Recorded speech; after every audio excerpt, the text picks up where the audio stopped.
नमस्कार, स्वागत है आपका प्राइम टीवी में। मैं हूं आपके साथ प्रिया तिवारी। पश्चिम बंगाल में नंदीग्राम सीट सबसे ज्यादा हॉट सीट मानी जा रही है, जहां ममता बनर्जी के सामने उन्हीं के विश्वास पात्र रहे शुभेंदु अधिकारी हैं। 1 अप्रैल को दोनों ही किस्मत का फैसला मतदाता करेंगे। इस सीट के लिए चुनाव प्रचार खत्म हो गया है। तो देखिए हमारी एक खास रिपोर्ट।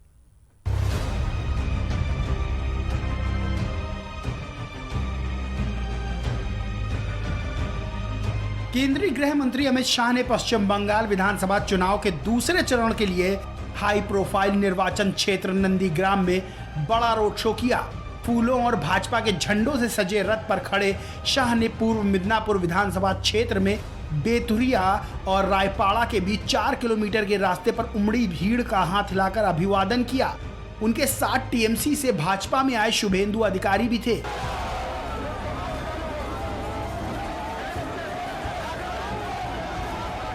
रोड शो को देखने के लिए सड़क के दोनों ओर स्थानीय लोगों की भीड़ उमड़ पड़ी।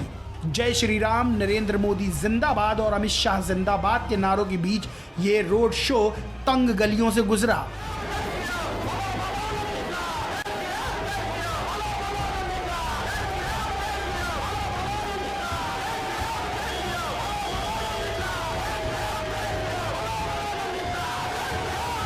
रोड शो में कई लोगों को वीडियो बनाते और सेल्फी खींचते देखा गया। रोड शो में उमड़ी भीड़ को देख अमित शाह काफी खुश नजर आए। उन्होंने कहा कि जो अभूतपूर्व उत्साह रोड शो में नंदीग्राम की जनता ने दिखाया, इससे सुनिश्चित है कि बहुत बड़े मार्जिन के साथ बीजेपी के प्रत्याशी शुभेंदु अधिकारी जीतने जा रहे हैं। यहाँ जो लोगों और कार्यकर्ताओं से बात हुई तो सबका मानना है कि परिवर्तन तो पूरे बंगाल में करना है, लेकिन पूरे बंगाल में परिवर्तन का सरल रास्ता है कि यहाँ नंदीग्राम में ममता दीदी को हरा दो। शाह ने कहा कि जहाँ ममता दीदी निवास करती हैं उसके 5 किलोमीटर के दायरे के अंदर ही एक बलात्कार की घटना घटी। महिला सुरक्षा की बात करने वाली ममता दीदी को मैं पूछना चाहता हूँ कि जब आप नंदीग्राम में हो, उस समय ऐसी घटना होती है तो बंगाल की सुरक्षा का क्या होगा? अमित शाह ने रथ पर नंदीग्राम में रोड शो किया। वहीं मिथुन चक्रवर्ती ने भी रोड शो कर बीजेपी के पक्ष में समर्थन मांगा। तो उधर नंदीग्राम में टीएमसी की मुखिया ममता बनर्जी ने भी रोड शो किया। अहम बात यह रही कि ममता बनर्जी ने व्हील चेयर पर रोड शो किया। उल्लेखनीय है कि सभी की निगाहें नंदीग्राम सीट पर टिकी हुई हैं, जहां से पश्चिम बंगाल की मुख्यमंत्री ममता बनर्जी के खिलाफ बीजेपी के टिकट पर शुभेंदु अधिकारी चुनावी मैदान में है। यहाँ 1 अप्रैल को मतदान होगा। Desk report, prime TV. 5 राज्यों का चुनावी रण जारी है। सबसे ज्यादा दिलचस्प चुनाव पश्चिम बंगाल में हो रहा है, वो भी बंगाल की नंदीग्राम सीट, जहां बीजेपी और टीएमसी में नाक की लड़ाई देखने को मिल रही है। शुभेंदु अधिकारी और ममता बनर्जी में कांटे की लड़ाई का अंदाजा लगाया जा रहा है। देखिए हमारी ये रिपोर्ट।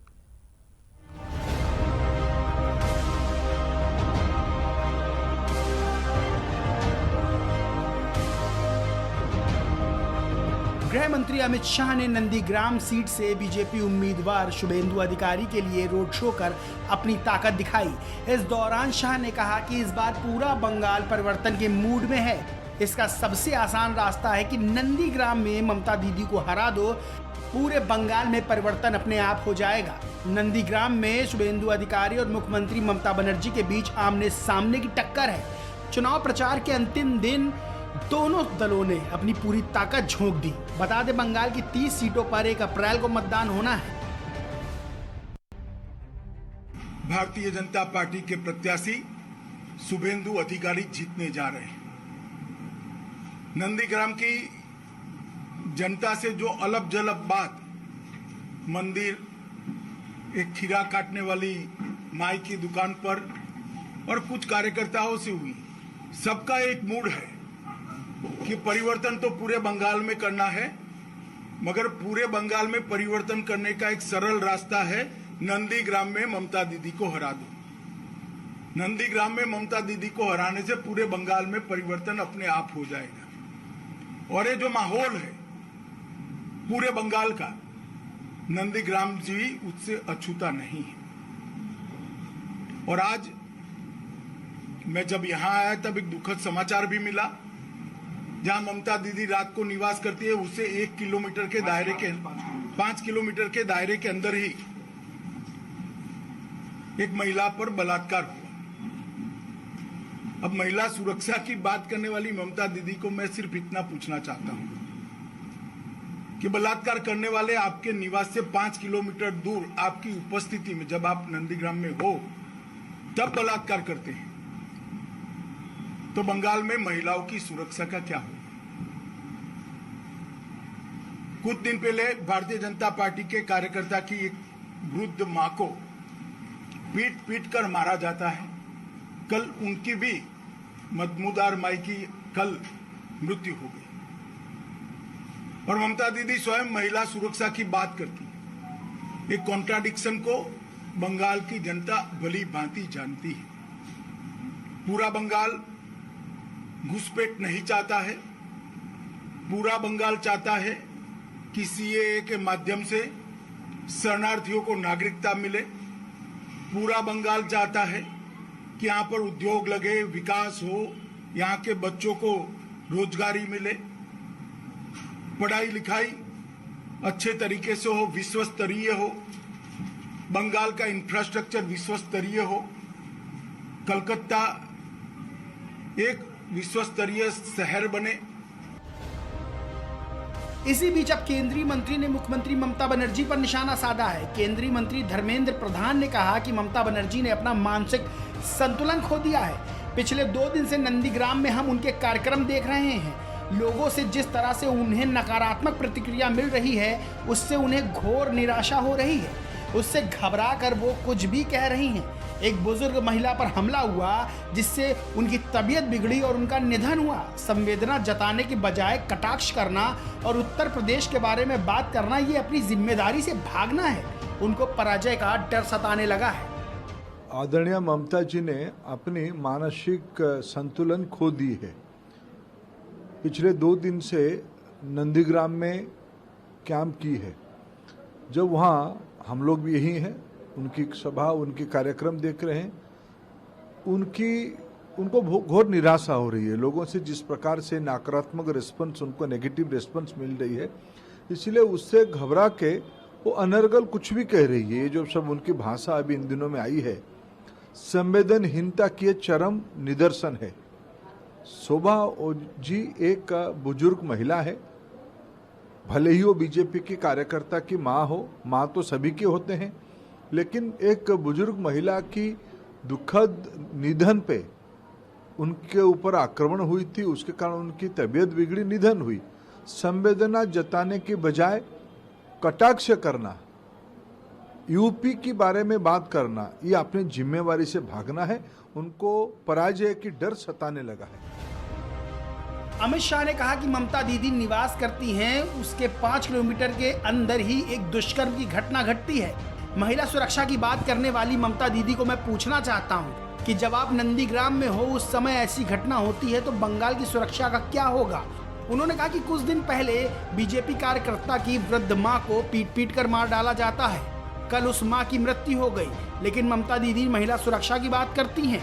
पश्चिम बंगाल के लोग इस विरोधाभास से अच्छी तरह वाकिफ हैं। बंगाल में दूसरे चरण के चुनाव में प्रचार का आखिरी समय रहा। नंदीग्राम बंगाल विधानसभा चुनाव की सबसे हाई प्रोफाइल सीट है। मुख्यमंत्री ममता बनर्जी की अपने ही पूर्व मंत्री शुभेंदु अधिकारी के साथ मुकाबला है। अमित शाह ने नंदीग्राम के अलावा 3 रोड शो और 1 जनसभा को संबोधित किया है। दूसरी तरफ शुभेंदु अधिकारी ने ममता बनर्जी पर निशाना साधा और कहा कि पहले चरण में बीजेपी पूरी तरह से जीत रही है। वहीं अधिकारी ने यह भी कहा कि बंगाल की जनता ने टीएमसी को हराने का फैसला लिया है। ममता बनर्जी कह रही है आपके परिवार ने चुनाव गोपा है, यहाँ आके टारगेट कर रही है आपके परिवार को और आपको आपका नाम है। तुरंत दिमाग का इलाज कराना चाहिए। जिस चीफ मिनिस्टर ने प्रधानमंत्री को बोलता है, हिंदी लैंग्वेज यूज करता है, उसका कोई बात पर कोई आंसर नहीं दूंगा। इलेक्शन में लिखा है कि 26 सीट जीतेंगे हम 30 में से। ममता बनर्जी टीएमसी कह रही है कि ये जानबूझकर चाल चली जा रही है, ऐसा बोल के इन्फ्लुएंस किया जा रहा है। अमित जी जो बोला, इंचा छोड़ के बोला। मेरा क्षेत्र में चुनाव हुआ, पूरा के पूरा वोट परिवर्तन के पक्ष में हुआ, तुष्टिकरण के खिलाफ हुआ। 30 में 30 भाजपा जीतेगा। शुभेंदु अधिकारी ने पश्चिम बंगाल के 2016 विधानसभा चुनाव में नंदीग्राम से सीपीआई के उम्मीदवार अब्दुल कबीर शेख को 81,000 से ज्यादा वोटों से हराकर एक रिकॉर्ड जीत दर्ज की थी। शुभेंदु इस बार भी रिकॉर्ड जीत दर्ज करने का दावा कर रहे हैं। हालांकि इस सीट पर मुस्लिम वोटों की संख्या भी 50,000 से ज्यादा है। ऐसे में ममता और शुभेंदु के बीच कड़ी टक्कर देखने को मिल सकती है। अमित शाह ने बंगाल में हुए पहले चरण के मतदान में 30 में से 26 सीट जीतने का दावा किया था। शाह के अनुसार बंगाल के पहले चरण में 84% मतदान से साफ संकेत मिलता है कि वहां जनता सरकार बदलने का मूड बना चुकी है। शाह ने भरोसा जताया कि बंगाल में बीजेपी 200 से ज्यादा सीटें जीतकर सरकार बनाने में सफल होगी। Desk report, prime TV. 5 राज्यों में विधानसभा चुनाव है और बीजेपी जी जान से इन चुनावों में अपना परचम लहराने के लिए जुटी हुई है। मिशन लोटस के तहत बीजेपी लगातार अपने प्रचार अभियान में अन्य राजनीतिक दलों पर हमला कर रही है। केरल में चुनावी सभा को संबोधित करते हुए पीएम मोदी ने जमकर विपक्षी दलों पर बरसे हैं। तो देखिए हमारी ये रिपोर्ट। 5 राज्यों में विधानसभा चुनाव को लेकर बीजेपी पूरी तैयारी में जुटी हुई है। बीजेपी की लिस्ट में सबसे ऊपर पश्चिम बंगाल और केरल का चुनाव है, जहां वो कमल खिलाना चाहती है। इसको लेकर पीएम मोदी से अमित शाह तक रैलियों पर रैलियां कर रहे हैं। केरल विधानसभा चुनाव के मद्देनजर प्रधानमंत्री नरेंद्र मोदी ने पलक्कड़ में एक चुनावी रैली को संबोधित किया। रैली को संबोधित करते हुए पीएम मोदी ने लेफ्ट डेमोक्रेटिक फ्रंट और यूनाइटेड डेमोक्रेटिक फ्रंट पर निशाना साधा। उन्होंने कहा कि साफ है, यूडीएफ और एलडीएफ के 2 मकसद हैं, वोट बैंक की राजनीति को आगे बढ़ाना और जेब भरना। उन्होंने कहा कि केरल की राजनीति का सालों तक रखा गया सबसे खराब सीक्रेट यूडीएफ और एलडीएफ का दोस्ताना समझौता था। पहली बार मतदान करने वाला युवा पूछ रहा है कि ये मैच फिक्सिंग क्या है। 5 साल एक लूटता है तो 5 साल दूसरा लूटता है। लोग देख रहे हैं कि कैसे यूडीएफ और एलडीएफ ने लोगों को गुमराह किया है। एलडीएफ और यूडीएफ पर निशाना साधते हुए पीएम मोदी ने कहा कि पश्चिम बंगाल में कांग्रेस और वाम एक साथ है। वे दिल्ली में यूपीए 1 में भागीदार थे। वामपंथियों ने कांग्रेस को यूपीए 2 को मुद्दा आधारित समर्थन देना जारी रखा, लेकिन चुनाव के दौरान केरल में दोनों एक दूसरे पर आरोप लगाते हैं। उन्होंने ये भी कहा कि जुडस ने चांदी के कुछ टुकड़ों के लिए ईसा मसीह को धोखा दिया। एलडीएफ ने केरल को सोने के कुछ टुकड़ों के लिए धोखा दिया है। Today, I have come among you to seek your blessings for the BJP in the upcoming state elections. I have come to you with a vision that is refreshingly different from the current situation in Kerala. During the election, they put allegations, and after coming to power, they never act on it. Their behind the scene games are now exposed. About UDF and LDF, the youth of Kerala is saying different name, working same, but have their marked areas for making money. UDF has not even spared the rays of the sun. About LDF, it can be said, Judas betrayed Lord Christ for a few pieces of silver. LDF has betrayed Kerala for a few pieces of gold. प्रधानमंत्री मोदी ने कहा कि हमारी सरकार कृषि के विकास और किसानों के कल्याण के लिए काम कर रही है। कई सालों तक सरकारों ने एमएसपी बढ़ाने का वादा किया, लेकिन हमारी सरकार को किसानों के लिए एमएसपी बढ़ाने का सम्मान मिला।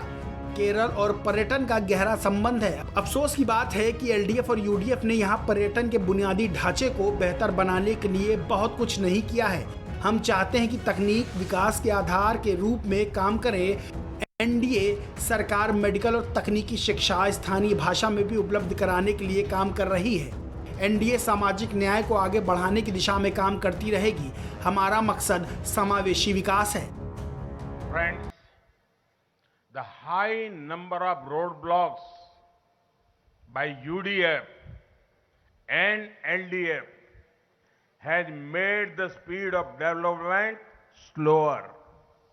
That is why the time has come for fast development in Kerala, which BJP promises. By fast, what I mean is F for fisheries and fertilizers, A for agriculture and Ayurveda, S for skill development and social justice, T for tourism and technology. Friends, one of the earliest decisions of our government after re-election in 2019 was to create a separate ministry for fisheries. The aim was to ensure holistic development of the fisheries sector. The government is undertaking many steps for the growth of agriculture and the welfare of farmers. For many years, governments promised MSP hike, but it was our government that had the honor of raising the MSP for farmers.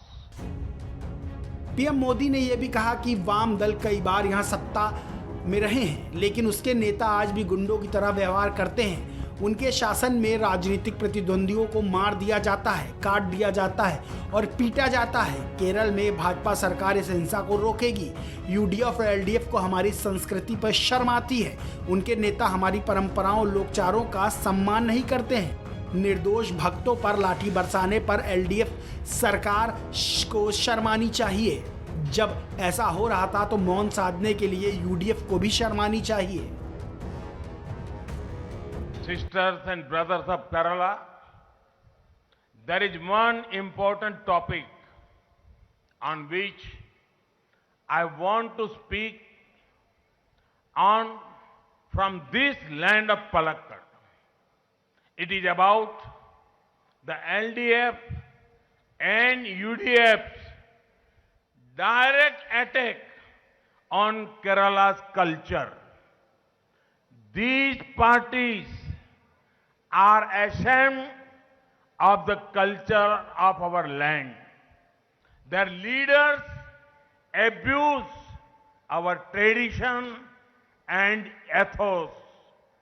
LDF government should be ashamed of showering lathis on innocent devotees.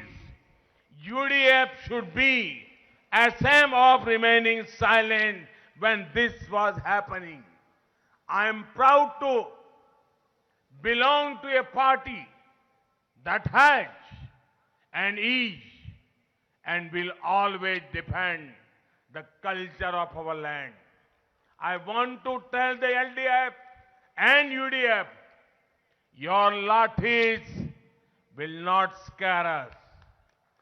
If you abuse our culture, we will not be silent spectators.